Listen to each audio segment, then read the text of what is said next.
नमस्कार मित्रांनो, सुस्वागतम घरोघरी मातीच्या चुली या मालिकेच्या आजच्या भागामध्ये अगदी मनपूर्वक मी तुमचं स्वागत करते। आजच्या भागामध्ये आता जानकी, ऋषिकेश, सौमित्र त्या बाईची भेट घेतात आणि आता त्या बाईला उद्या कोर्टामध्ये काय करायचं आहे तर ते सगळं काही व्यवस्थित जानकी तिला समजावते। तेव्हा आता ती बाई म्हणते की हे बघा जानकीताई, तुम्ही काही काळजी करू नका। एका मुलीसाठी मात्र आता तिची आई काही पण करू शकते, पण म्हणून मात्र एका आईच्या मायेसाठी आणि तिच्या मुलीसाठी मात्र मी काही करायला तयार आहे। तुम्ही जे काही सांगताल ते। त्यावरती आता ऋषिकेश म्हणतो की ठीक आहे, उद्या मात्र तुम्ही वेळेवर या आणि पिताने जरा जपून या कोर्टामध्ये। त्यावरती ती बाई म्हणते की हो ठीक आहे। जानकी आता तिचे आभार मानते आणि जानकी, ऋषिकेश आणि हे सौमित्र तेथून निघून जातात आणि त्याच वेळेस आता ॲडव्होकेट गीतांजली सरंजामे आहे तर तिची टीम म्हणजे तिची ती सेक्रेटरी आता ह्या सगळ्यांना बोलताना पाहते आणि हे बघितल्यानंतर ती लगेच आता ॲडव्होकेट गीतांजली सरंजामे हिला फोन करते। तेव्हा लगेच आता ही सेक्रेटरी म्हणते की हॅलो गीतांजली मॅम, हे बघा ती बाई आहे ना, ती बाईला आम्ही शोधत होतो, परंतु ती बाई ऋषिकेश जानकीला सापडली आणि ते सुद्धा तिला शोधतच येथे आले होते। त्यावरती आता गीतांजली हे सर्व ऐकून आता खुश होते आणि व्हेरी गुड असं म्हणून आता म्हणते की हे बघा मी तुम्हाला जे सांगितलेलं आहे तर ते फक्त फॉलो करायचं आहे। तेव्हा सेक्रेटरी म्हणते की ओके मॅम। तेव्हा फोन कट केला जातो तर आता ॲडव्होकेट गीतांजली आता मायाला म्हणते की हो बघ, आता उद्या कोर्टामध्ये काय होतं हे बघतच राहा, काय करते ते। आणि ह्या गीतांजली सरंजामेची चर्चा सगळीकडे का असते हे तुला आता उद्याच कळेल आणि नक्की उद्या कोर्टामध्ये काय आणि कसे काही करायचे आहे त्याबद्दल सगळं काही आता ॲडव्होकेट गीतांजली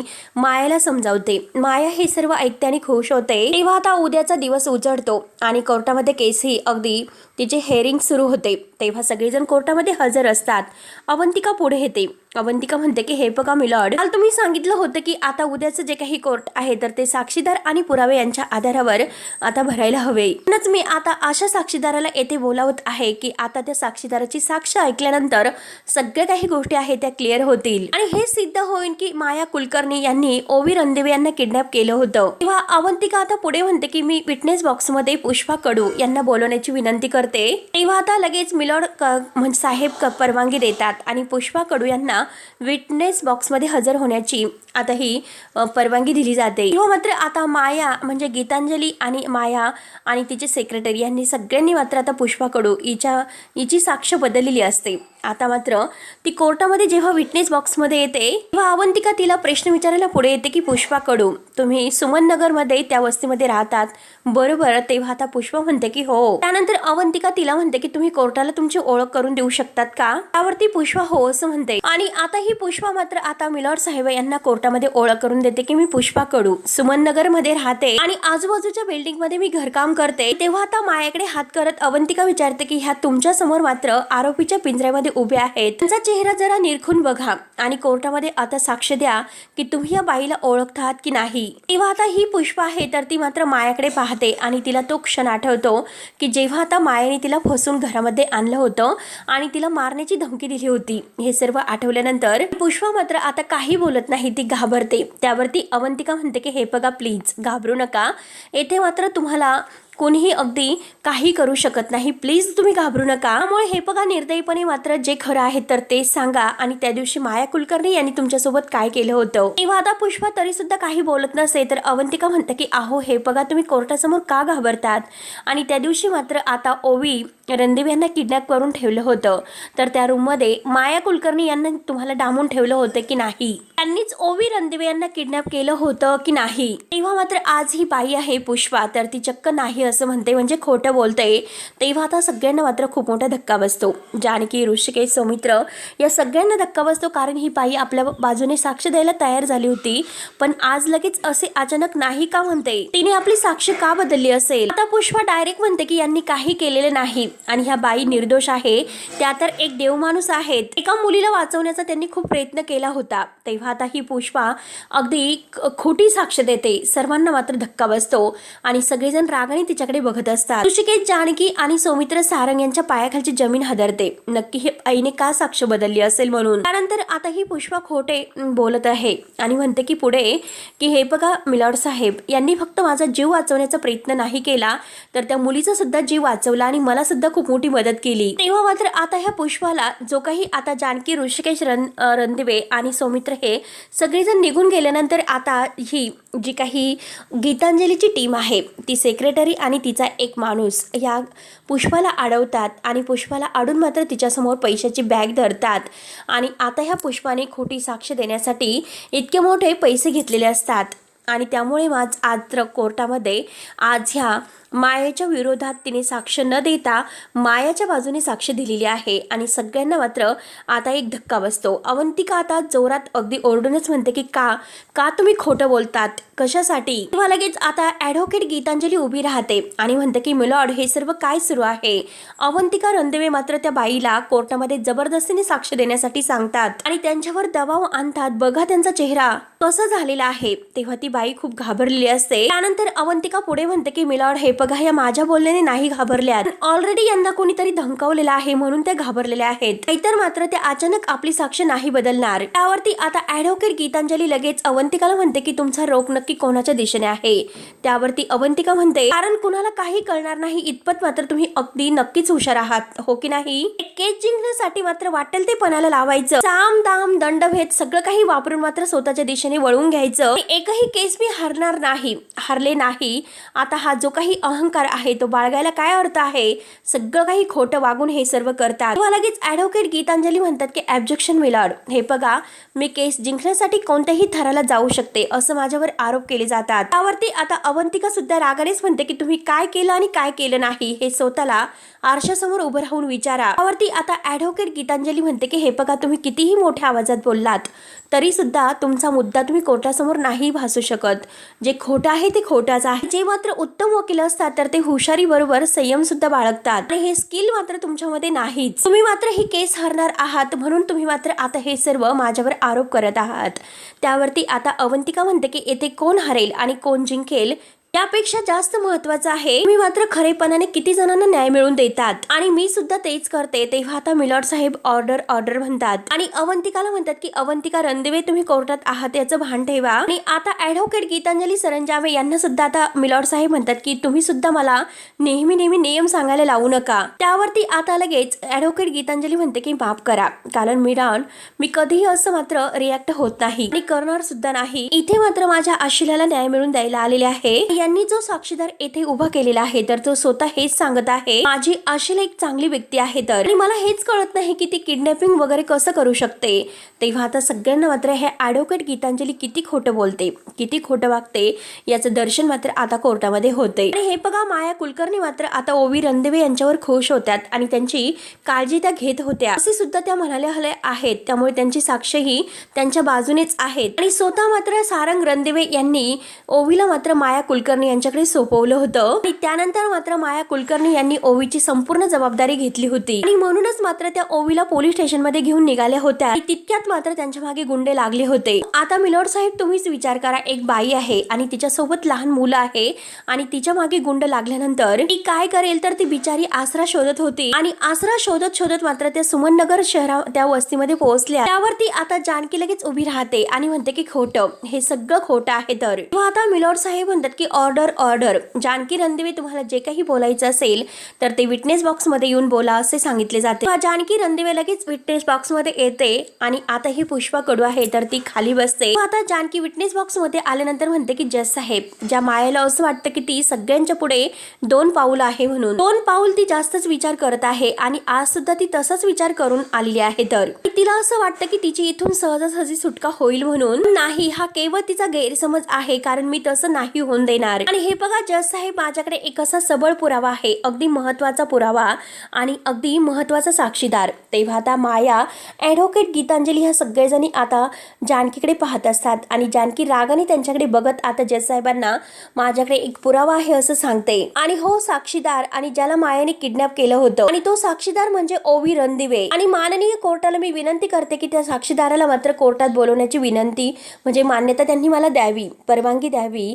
आणि तेवढ्यात आता ही ॲडव्होकेट गीतांजली आणि माया एकमेकांकडे पाहत असतात। तेव्हा लगेच ही ॲडव्होकेट गीतांजली आहे तर ती ऑब्जेक्शन म्हणून उभी राहते आणि म्हणते की हे बघा, ओवी रणदिवे आहेत तर त्या लहान आहेत, त्यामुळे कोर्टामध्ये त्यांची साक्ष ग्राह्य धरली जाणार नाही. तेव्हा आता जानकी म्हणते की काय बोलतात, आणि हे बघा जज साहेब, माझ्या मुलीला ओवीला जर साक्ष द्यायची असेल, साक्षीदाराला जर साक्ष द्यायची असेल, हे काही घडलेलं आहे ते खरं खरं कोर्टामध्ये सांगायचं असेल, तिला मात्र अशी मनाई करण्यामध्ये काय अर्थ आहे, अशी का बंदी आहे?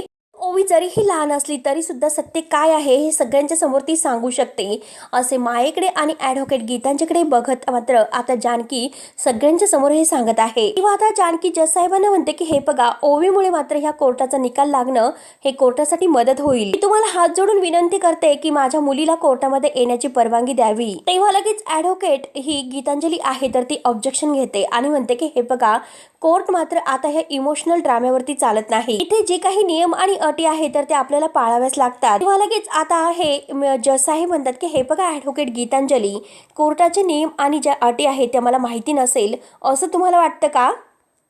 त्यामुळे तुम्ही प्लीज तुमच्या जागेवर जाऊन बसा. म्हणून आता जज साहेब ॲडव्होकेट गीतांजलीवर फारच ओरडतात.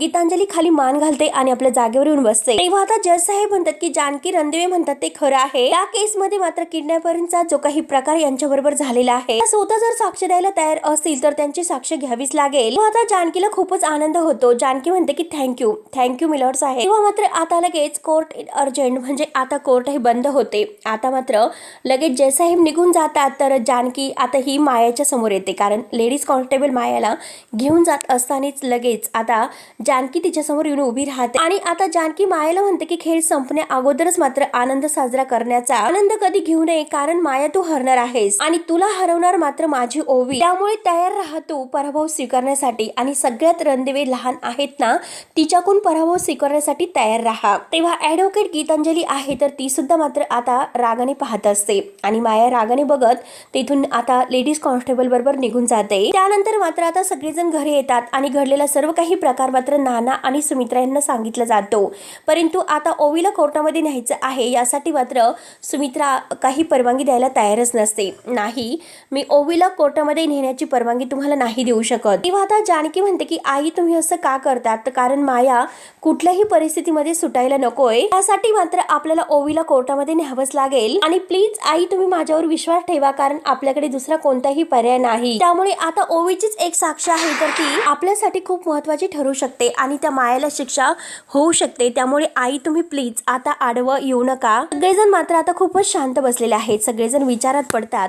त्यानंतर मात्र आता नाना म्हणतात की जानकी ओवी यासाठी तयार होईल का? तेव्हा आता ऋषिकेश म्हणतो की नाना काही झाले तरी तिला तयार करावंच लागेल आणि करावं लागेलच. हे बघा आई आणि नाना, आम्हाला सुद्धा हे सर्व करायचे नव्हते, म्हणजे ओवीला असं कोर्टामध्ये न्यायचे नव्हते, पण आज आम्हाला खरंच खूप दडपण आलेलं आहे. आपल्यासाठी मात्र ओवीची साक्ष किती महत्वाची आहे तुम्हाला चांगलंच माहिती आहे. तेव्हा आता जानकी म्हणते की हो. तेव्हा आता म्हणजे ही अवंतिका म्हणते की दादा हे बघा, आपण ओवीला आपण काय आणि कसं समजायचं आहे, ती लहान आहे. गीतांजली सरंजामे काय बाई आहे आपण कोर्टामध्ये बघितलेलं आहे. ओवी मात्र गोंधळीत जाऊ शकते आणि अशा परिस्थितीत मात्र आपण काहीच करू शकणार नाही. त्यावरती मात्र आता लगेच सौमित्र म्हणतो की एक्झॅक्टली, कारण ही केस जिंकण्यासाठी मात्र ही ॲडव्होकेट गीतांजली आहे तर ती कोणत्या थराला जाऊ शकते हे आपल्याला चांगलंच माहिती आहे आणि कोर्टामध्ये ते आपण बघितलेलं सुद्धा आहे. त्यावरती सारंग सुद्धा म्हणतो की हो बरोबर आहे, कारण ती गीतांजली आहे ना ॲडव्होकेट ही सरंजामे, ती खरंच खूप काय बाई आहे. आपण तर आपल्या डोळ्यांनी बघितलं, मग तिच्या समोर मात्र आपल्या ओवीला न्यायला नकोय. एकतर अगोदरच माझ्यामुळे त्या ओवीला खूप काही सहन करावं लागलेलं आहे आणि त्यात म्हणजे उद्या आपण तिला जर कोर्टामध्ये घेऊन गेलो आणि जर त्या बाईने मात्र तिला उलटे सुलटे प्रश्न विचारले तर तिला आणखीनच त्रास होईल आणि ते सर्व मी नाही सहन करू शकणार. तेव्हा आता अवंतिका म्हणते की हो जानकी बहिणी, सारंग भाऊजी एकदम बरोबर बोलत आहे. त्यामुळे मला असं वाटतं की आपण दुसरा काहीतरी पर्याय शोधूयात, दुसरा कुठला तरी साक्षीदार किंवा दुसरा काहीतरी पुरावा आपण नक्की शोधून काढूयात. त्यावरती आता सगळ्यांचं काही बोलणं ऐकून घेतल्यानंतर जानकी अवंतिकाला म्हणते की अवंतिका तू असं काय करतेस, एकदा विचार कर. ओवीपेक्षा सगळ्यात मोठा पुरावा आणि तिच्यापेक्षा असणारा बेस्ट साक्षीदार आणखी कोणता असू शकतो, जिच्या सोबत हे सर्व घडलं गेलेलं आहे तर ती स्वतः कोर्टामध्ये येऊन सांगणार आहे. तर मग यापेक्षा महत्वाची अगदी दुसरी कोणतीही मोठी साक्ष असू शकत नाही आणि मला पूर्ण खात्री आहे की कोर्ट यावर नक्की विश्वास ठेवेलच. आणि हे बघा मी तुम्हाला खात्री देते, मला पूर्णपणे खात्री आहे की आपली ओवी मात्र हुशार आहे आणि ती कोर्टामध्ये गोंधळून नाही जाऊ शकत. विचारलेल्या प्रत्येक प्रश्नाचं उत्तर आहे तर ते एकदम हिमतीने देईल. तेव्हा आता ऋषिकेश म्हणतो की जानकी एकदम बरोबर बोलत आहे आणि आपल्या ओवीने मात्र शाळेत शाळेच्या इंटरव्ह्यू मध्ये अगदी स्मार्टपणे उत्तर दिलेली आहेत. या अगोदर सुद्धा हे घडलेलं आहे. त्यामुळे आपण जर असं केलं तर शाळेत इंटरव्ह्यू देण्यासाठी आपण सगळ्यांनी ओवीची जशी तयारी करून घेतली होती तशी तिची पुन्हा एकदा तयारी करून घेतली तर म्हणजे हे बघा, आता सगळेजण विचारात पडतात. तर जानकी पुढे म्हणते की कोर्टामध्ये काय असतं, कोर्टामध्ये कशा प्रकारे प्रश्न विचारले जातात आणि हे सगळं काही आपण ओवीकडून करून घेतलं तर म्हणजे ओवीला सुद्धा आता तेथे सगळ्या प्रश्नांची उत्तरं व्यवस्थित देता येईल. ती घाबरणार नाही आणि गोंधळून सुद्धा जाणार नाही. त्यासाठी आपण ओवीची पूर्णपणे तयारी करून घ्यायची आहे. ओवीला काही अगदी घाबरायचं नाही. तिला अगदी एक आधार द्यायचा, तिला पाठिंबा द्यायचा की आपण तिच्या पाठीशी आहोत म्हणून. आणि सगळी तयारी आपण तिच्याकडून व्यवस्थित करून घेतल्यानंतर ओवी मात्र कोर्टामध्ये आता महत्त्वाची साक्ष देईल, न गोंधळ आणि न घाबरता. आणि तिच्या साक्षीपेक्षा कोणतीही मोठी साक्ष असू शकत नाही याचा विचार करून आता ओवीलाच कोर्टामध्ये साक्ष देण्यासाठी आपल्याला तयार करावं लागेल. आणि हे बघा, माझी पूर्णपणे खात्री आहे की ओवी नीट समजून सुद्धा घेईल आणि हे चॅलेंज ती अगदी व्यवस्थितपणे स्वीकारून मात्र ती पार पाडेल. माझा पूर्ण विश्वास ओवीवर आहे. तेव्हा सुमित्रा आणि नाना हे अगदी टेन्शन मध्ये येतात आणि विचारात पडतात. तर जानकी म्हणते की आई, हे बघा, माझ्यावर विश्वास ठेवा. सगळेजण विचारात पडतात आणि जानकीचं बोलणं ऐकत असतात. त्यानंतर आता जानकी म्हणते की आणखीन एक गोष्ट म्हणजे ओवीच्या शाळेमध्ये ड्रामा कॉम्पिटिशन असतं.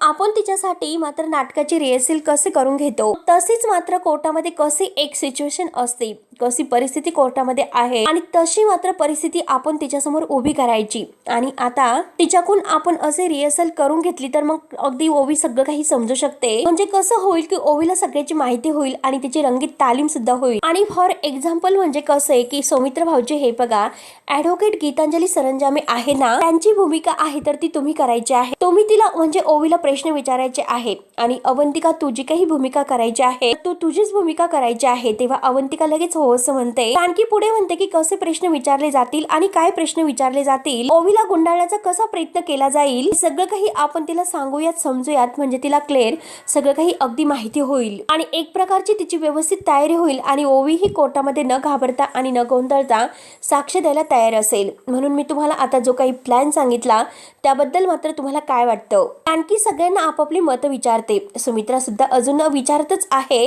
तेव्हा आता जानकी सगळ्यांकडे पाहत असते. आता सगळ्यांना म्हणजे आता सगळ्यांचे चेहरे मात्र खुलतात आणि सगळेजण आता विचार करतात आणि शेवटी जानकीला मात्र आता हे सर्व करण्यासाठी परवानगी देतात आणि सगळेजण मात्र हा प्लॅन सक्सेस होण्यासाठी आता पूर्ण तयारीला लागतात. तेव्हा आता सगळ्यांचा होकार ऐकून जानकीला फार मोठा आनंद होतो आणि जानकी आता ही केस लढण्यासाठी अगदी हिमतीने तयार असते. काही झालं तरी आता ह्या मायाला जिंकून द्यायचं नाही आणि कठीणातली कठीण कडक शिक्षा तिला व्हायलाच हवी असे मात्र आता जानकीने ठरवलेलं असतं. आणि आता ती आपल्या ओवीला मात्र तशी तयार करणार आहे ह्या मायाच्या विरोधात साक्ष देण्यासाठी. कारण ओवीलाच किडनॅप केलं गेले होते आणि ओवीने जर स्वतः आता कोर्टामध्ये साक्ष दिली तर ही सगळ्यात महत्त्वाची साक्ष ठरली जाते. आणि आता ह्या जे काही केस आहे तर त्या केसमध्ये आता ह्या मायाचा अगदी पराभव होऊ शकतो. ॲडव्होकेट गीतांजली कितीही खोटं वागून आता ही केस जिंकण्याचा प्रयत्न जरी करीत असेल पण तरी सुद्धा मात्र ती सगळ्यांच्या समोर आज कोर्टामध्ये तोंडावर पडणार असते. आणि शेवटी आता जानकीच्या ह्या अगदी मताला सगळेजण सहमत होतात आणि हा भाग येथे संपतो. पुढील भागामध्ये आता मात्र ओवी ही आता डायरेक्ट येते आणि ओवी मायाच्या समोर जाते. कोर्टामध्ये ओवीला हजर केलं जातं. त्यावरती आता जानकी ही म्हणते की आता सगळं काही हे ओवीवर अवलंबून आहे. जे काही आहे ओवी काय साक्ष देते हे सगळं ओवीवर अवलंबून असेल. तेव्हा आता अवंतिका ही पुढे येते. आता ओवीला विटनेस बॉक्समध्ये हजर केलं जातं. तेव्हा आता अवंतिका ओवीला प्रश्न विचारते की ओवी सगळं काही खरं सांग की माया तुला कुठे घेऊन गेली होती. त्यावरती आता ओवी मायाकडे पाहत असते. तेव्हा आता ओवी खूपच घाबरून जाते आणि बोल ओवी असे आता जज साहेब सुद्धा म्हणतात.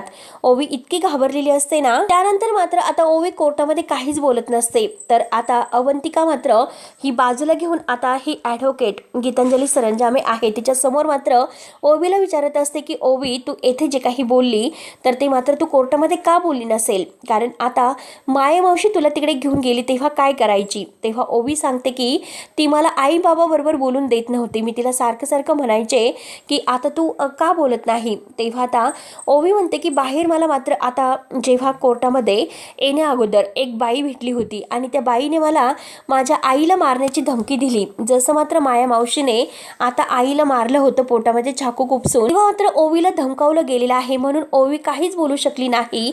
आणि हे सगळं काही आता अवंतिकाला ह्या ॲडव्होकेट गीतांजलीच्या समोर माहिती होते. तेव्हा आता अवंतिकाला हे ऐकून धक्का बसतो. तेव्हा आता ओवीला धमकावलेलं गेले आहे हे अगदी कळल्यानंतर मात्र मात्र आता अवंतिका काय पाऊल उचलणार आहे आणि ह्या सगळ्यामध्ये आता मायाला कसं गुंतवणार आहे हे बघण्यासाठी आपल्या चॅनलला नक्की सबस्क्राईब करत राहा. धन्यवाद.